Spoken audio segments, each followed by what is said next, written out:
ربي فاجعل مجتمعنا غاية الحسن الختام ودينا ما غزلنا من عطايا الجسام من عطايا الجسام واكرم العال وحممنا باللقاء خير العالم وابلغ المغفرنا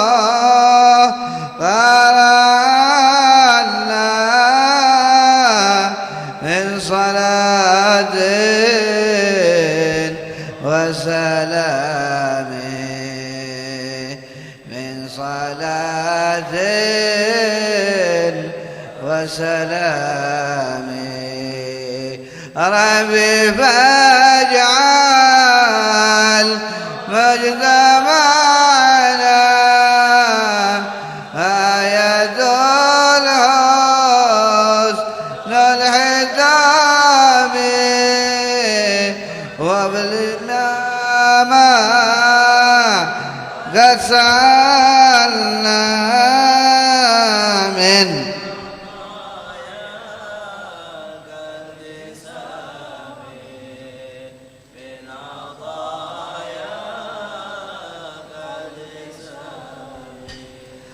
Allahumma salli wa sallim wa barik alaihi wa ala alihi.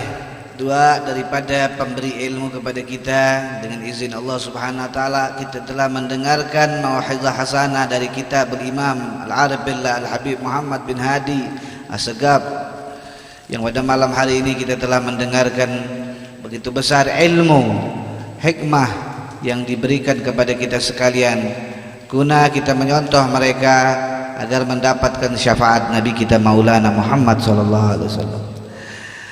Apa daripada hikmah yang kita ambil pada malam hari ini? Tentulah hikmah yang pada malam hari ini Habib Muhammad bin Hadi As-Segaf ucapkan adalah hikmah yang sangat luar biasa, yang harus dipetik oleh kita sekalian sebagai pelajar, sebagai orang yang mana menginginkan ridha Allah, ridha Nabi besar Maulana Muhammad, dan ridha para aulia-aulia Allah Subhanahu wa taala.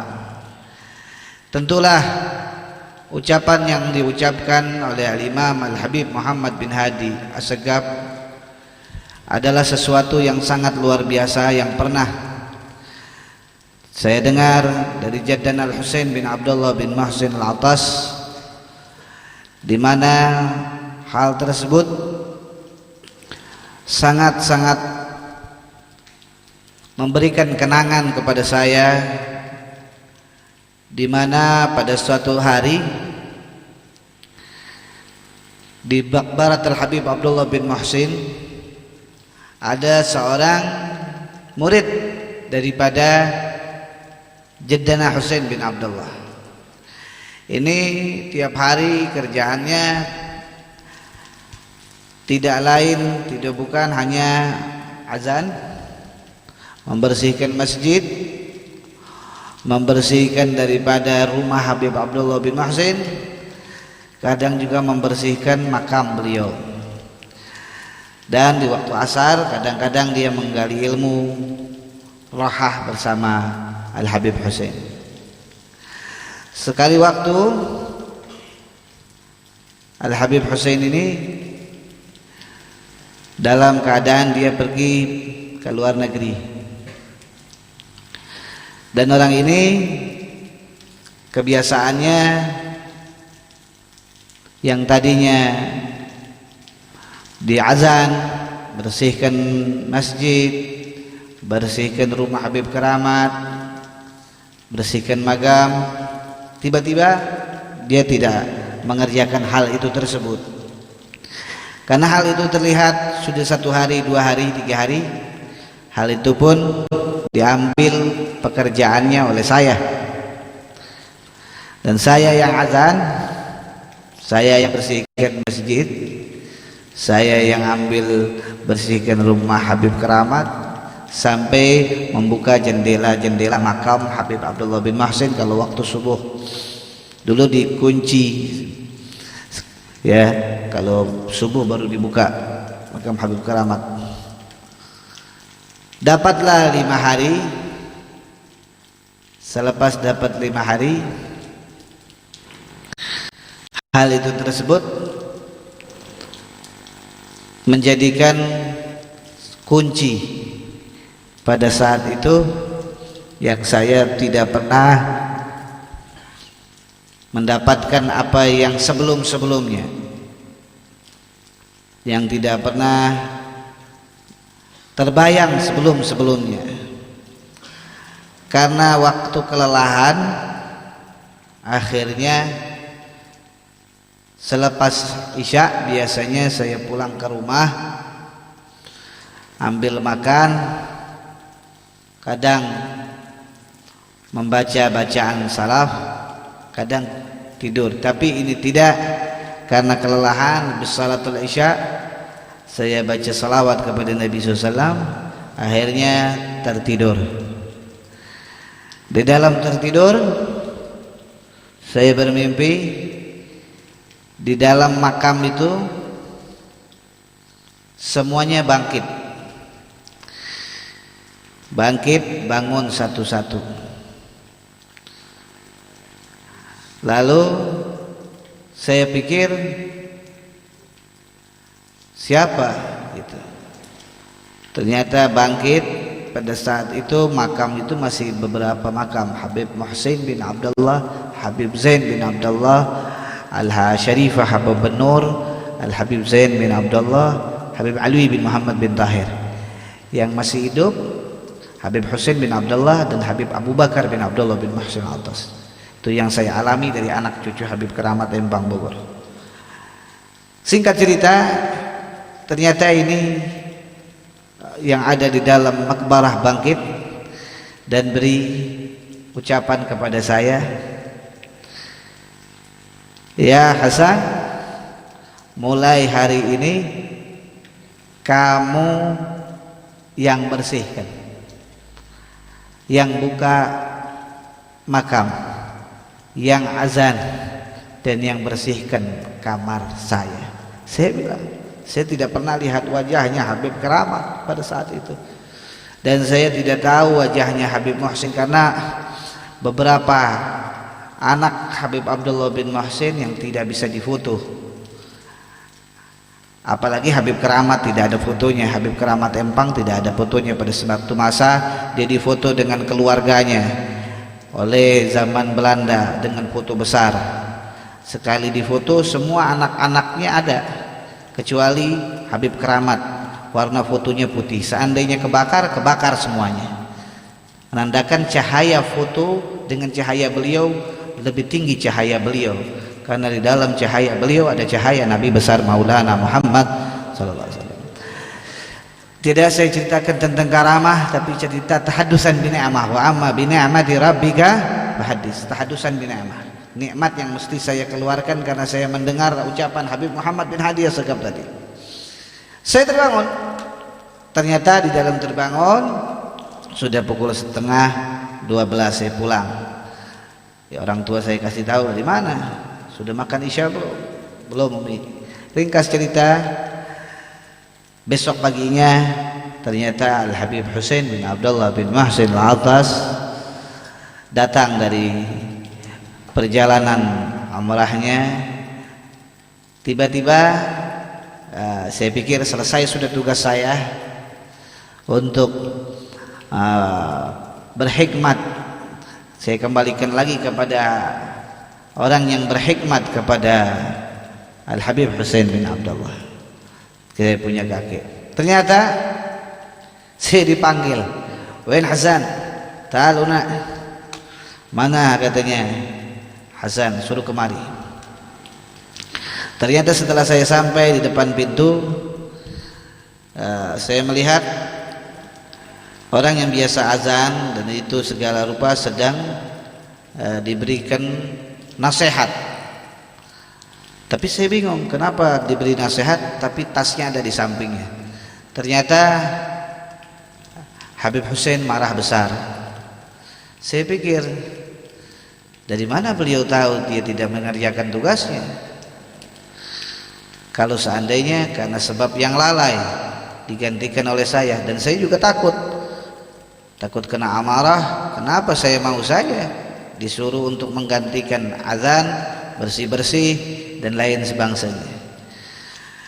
Selesai Habib Hussein menasehati orang yang berhikmat tadi, akhirnya beliau kasih uang, kamu pulang, kamu urus istrimu, kamu urus anakmu, kamu selesai tugas dengan saya, kata Habib Hussein.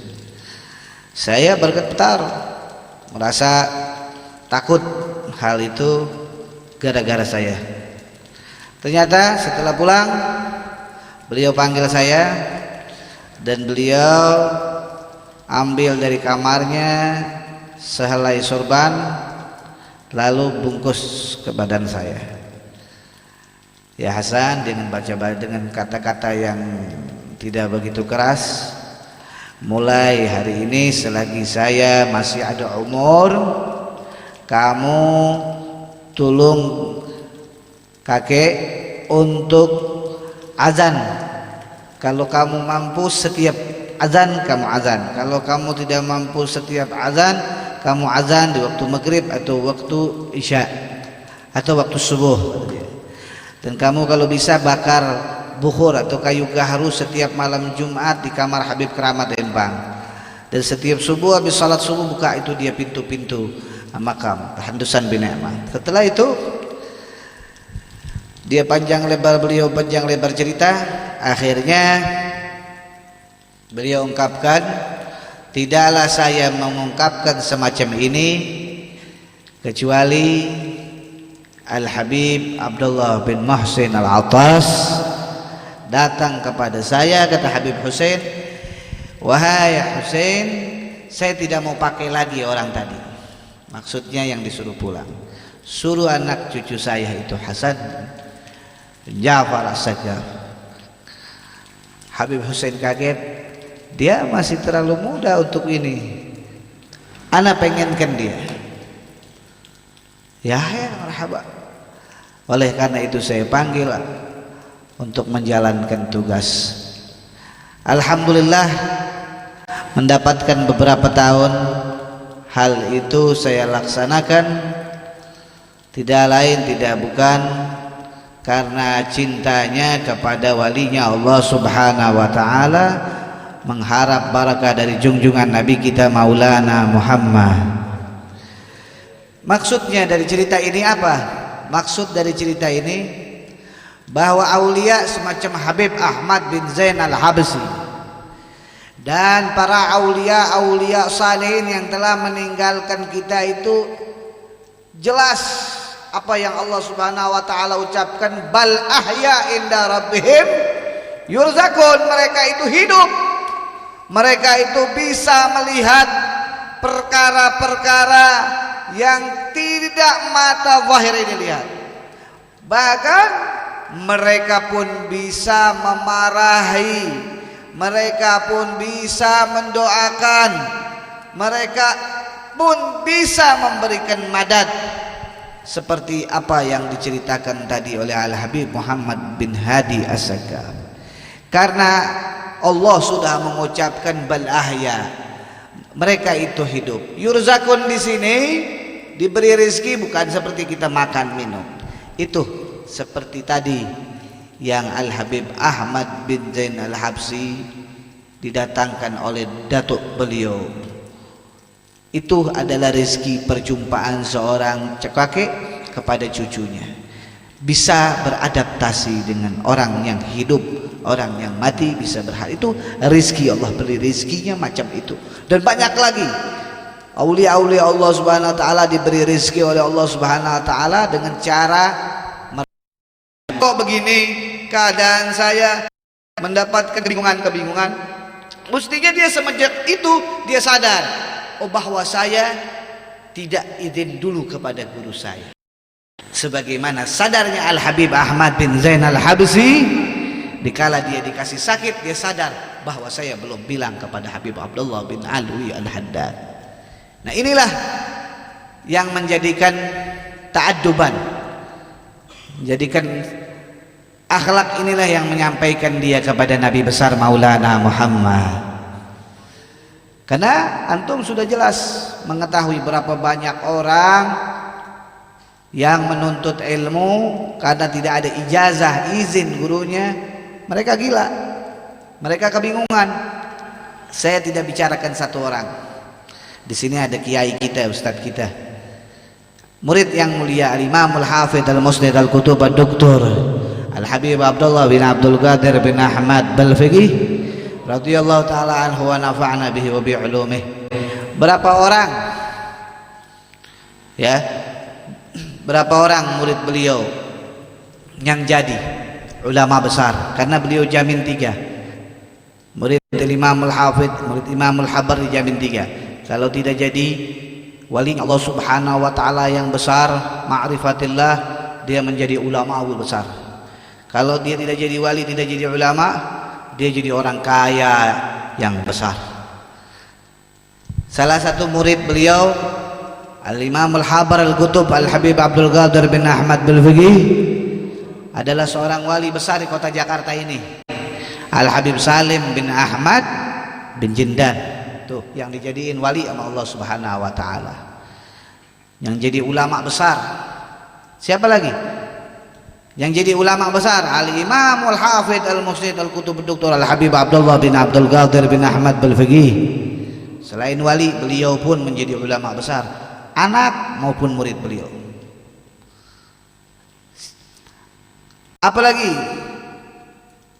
yang menjadi ulama begitu sangat banyak, sangat banyak. Salah satu yang masih hidup ya, yang masih hidup ulama besar, kiai siapa tuh? Walladzina nama yaji ya Muhyiddin, Mbah apa namanya? Hah? Mbah Maimun Jubair.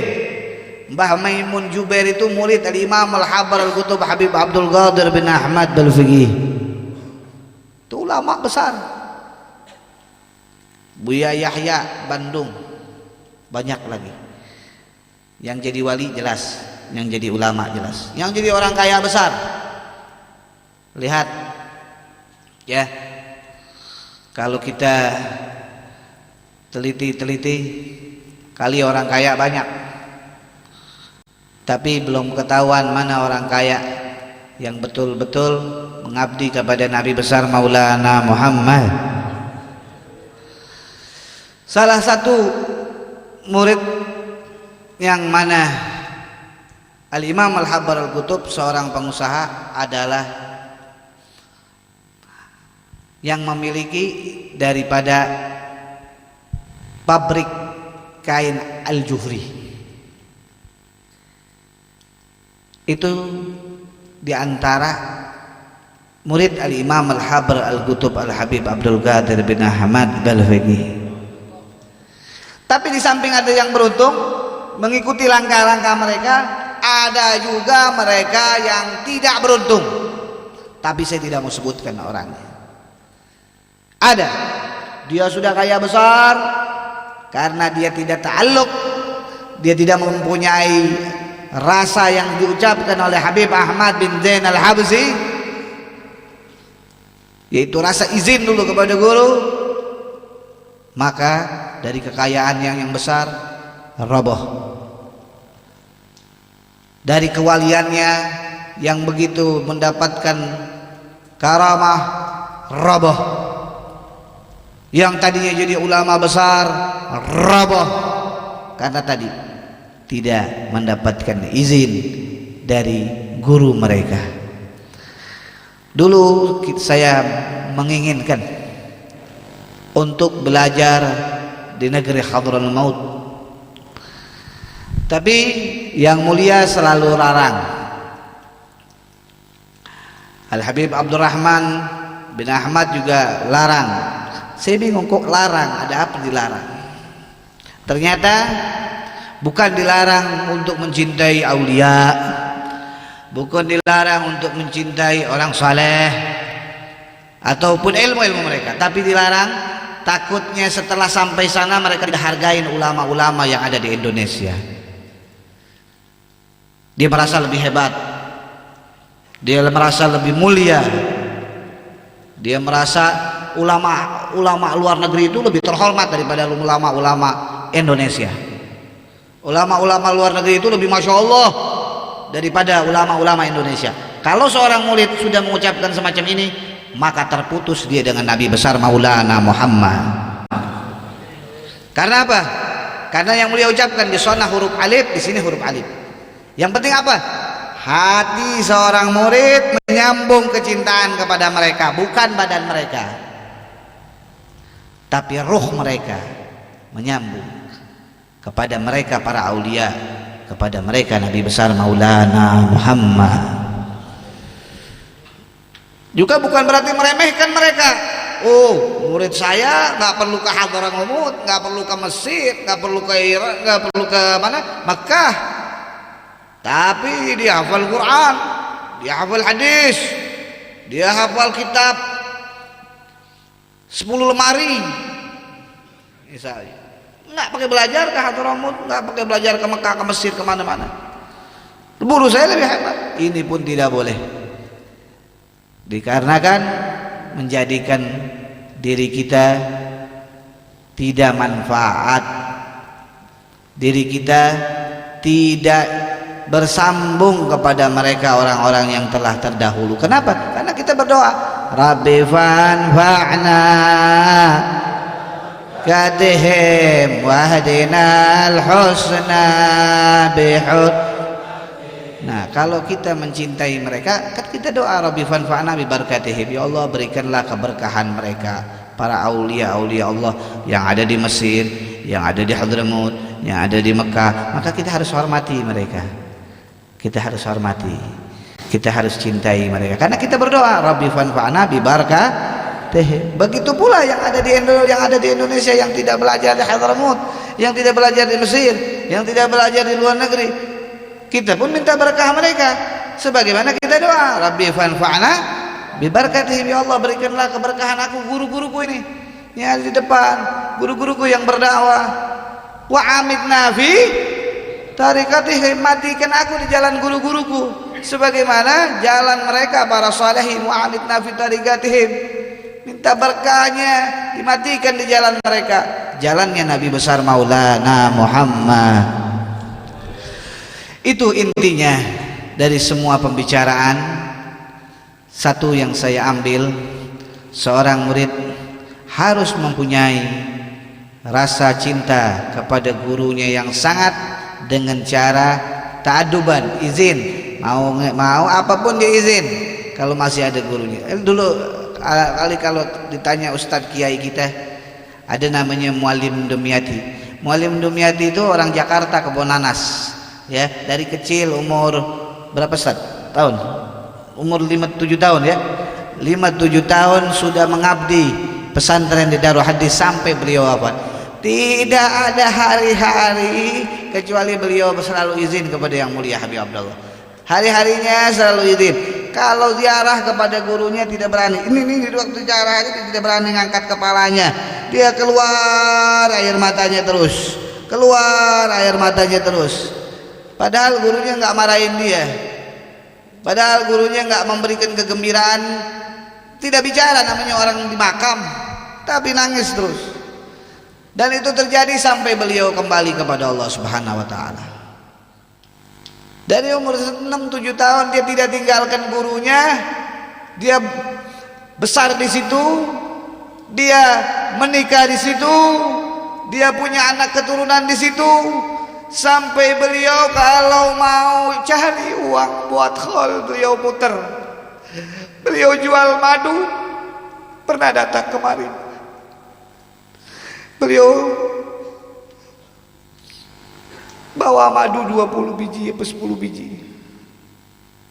Malim, saya bilang, Mu'allim sama siapa? Saya sendiri Habib sama rombongan 2 orang. Mu'allim sudah makan apa gimana? Enggak Habib, udah rapi pokoknya. Ada apa Mu'allim? Aneh mau nitip amanat sama antum, tolong kasih tahu jamaah antum untuk beli madu ini buat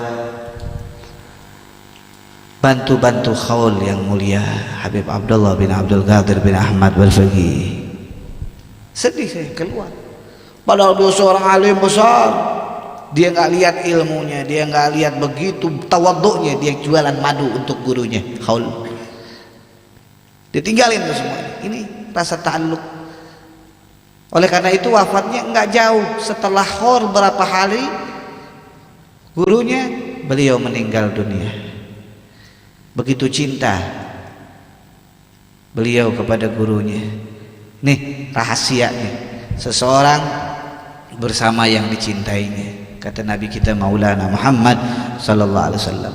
Yang kedua, jelas sudah tadi bahwa kalau kita ingin dapat madad, kita dapat masyhad, kita harus mempunyai rasa, yaitu tersambung daripada hati kita kepada guru kita sampai kepada Nabi kita Maulana Muhammad sallallahu alaihi wasallam.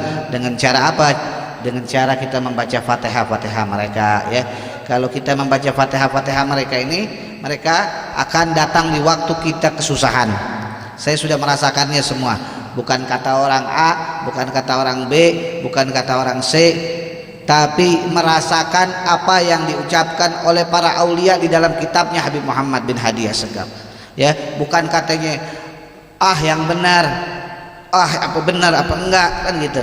Ini bukan masalah benar apa enggak, tapi ini masalah pribadi yang saya alami. Dikala waktu mendapatkan kesusahan, sungguh mereka itu hidup, mereka itu membantu. Apa-apa yang diucapkan oleh kitab salaf hakul yakin. Apa yang diucapkan kitab salaf betul-betul sungguh nyata bahwa mereka itu bisa menolong orang-orang yang tersakiti, orang-orang yang telah bertawassul kepada mereka, ya, orang-orang yang telah mengucapkan Fatihah kepada mereka. Terakhir hadirin, ya jelas semua tidak akan terjadi kecuali apa yang diucapkan oleh Habib Zain tadi, Al-Habsi, Al-Karim, ya, Al-Karim atau Asy-Syahih Habibullah, ya, dermawan. Dermawan itu adalah kekasih Allah walaupun dia orang bodoh. Asy-Syahih Habibullah laukana jahilan. Orang dermawan itu kekasih Allah walaupun dia bodoh, nggak bisa apa-apa. Tapi kalau dia karim, dia dermawan, dia saling kasih dan sayang, dia dermawan, dia punya hati dermawan. Ini kunci seorang ingin jadi kekasih Allah. Jelas dikasih kuncinya oleh Habib Zain. Kalau orang ingin dekat wali Allah, orang ingin dekat orang-orang aulia salihin, apalagi ingin dekat Nabi besar Maulana Muhammad, nggak ada orang yang tidak ada orang yang bisa dekat dengan mereka itu melainkan orang dermawan. Orang dermawanlah yang bisa dekat dengan aulia. Orang dermawanlah yang bisa dekat orang-orang saleh, khususnya Nabi besar Maulana Muhammad. Oleh karena itu kita nggak aneh, Habib Umar bin Hud kalau potong kambing hampir 1000 potong kambing, hampir 1500 gidir nasi kebuli. Begitu dermawan para wali Allah, semata-mata ingin merebut hati Nabi besar Maulana Muhammad. Bukan hanya beliau, lihat Kuitang kalau bikin maulid, bikin haul berapa ratus gidir, Luar Batang berapa ratus gidir, Bogor Keramat Empang berapa ratus gidir.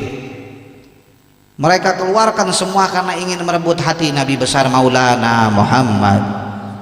Begitu juga di tempat haul-haul yang lain. Lihat sampai yang terkecil, kiai-kiai, ustadz-ustadz, muallim-muallim, dia adakan setelah pembacaan zikir salawat yang mereka lakukan, mereka sediakan hidangan-hidangan semata-mata ingin mengambil hati para aulia Allah dan Nabi besar Maulana Muhammad sallallahu alaihi wasallam. Ini semua kembali kepada ucapan Habib Zain, kunci daripada semua seseorang bisa dekat dengan guru, bisa dekat dengan wali, bisa dekat dengan orang saleh, apalagi dengan Nabi besar Maulana Muhammad. Dia mesti punya hati dermawan, hati kasih sayang, hati cinta.